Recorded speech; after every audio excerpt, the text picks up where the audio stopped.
அன்பு நண்பர்களே, அனைவருக்கும் அன்னை சமையல் உமாவின் அன்பான வணக்கங்கள். இன்றைக்கி அன்னை சமையலில் பார்க்க போகிறது தக்காளி குருமா. இதை தக்காளி குழம்புன்னு கூட சொல்லலாம். இட்லி தோசைக்கு சூப்பரான சைட் டிஷ்ஷுங்க. வாங்க தக்காளி குருமா எப்படி செய்கிறதுன்னு பார்க்கலாம். கடாயில் தேவையான அளவு எண்ணெய், முதல்ல 1 டீஸ்பூன் கடுகு, 1/2 டீஸ்பூன் உளுந்து, 1 பட்டை, கொஞ்சம் கருவேப்பிலை சேர்த்துக்கலாம், 4 பல் பூண்டு, அடுத்து ஒரு வெங்காயம் சேர்த்துக்கலாம்,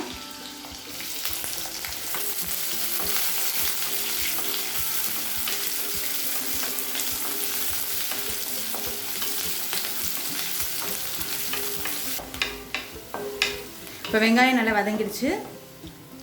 அடுத்தது 3 தக்காளி சேர்த்துக்கலாங்க.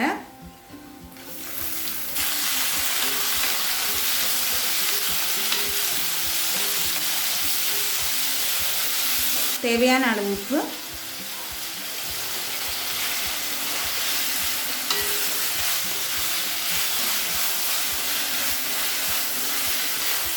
இந்த குருமாக்கு தக்காளி நிறைய போடணுங்க. இப்போ தக்காளி நல்லா வதங்கிடுச்சு. அடுத்தது 1/4 டீஸ்பூன் மஞ்சள் தூள், அடுத்தது 1 டேபிள் ஸ்பூன் மிளகாய் தூள்.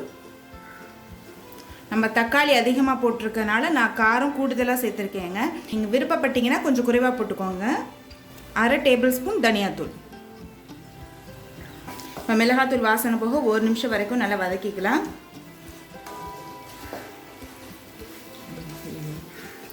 இப்போ ஒரு 2 நிமிஷம் ஸ்லோவில் இருக்கட்டுங்க. நம்ம அதுக்குள்ளே மசாலா ரெடி பண்ணிக்கலாம். இப்போ தக்காளி குருமாக்கு நம்ம மசாலா அரைச்சிக்கலாங்க.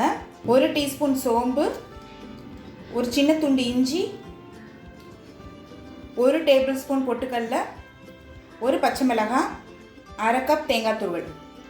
இப்போ இது எல்லாத்தையும் தேவையான அளவு தண்ணி சேர்த்து மிக்சியில் நைஸாக அரைச்சிக்கலாங்க.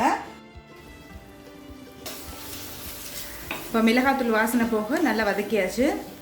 இப்போ நம்ம அரைச்சி வச்சுருக்க மசாலாவை இதில் சேர்த்துக்கலாம்.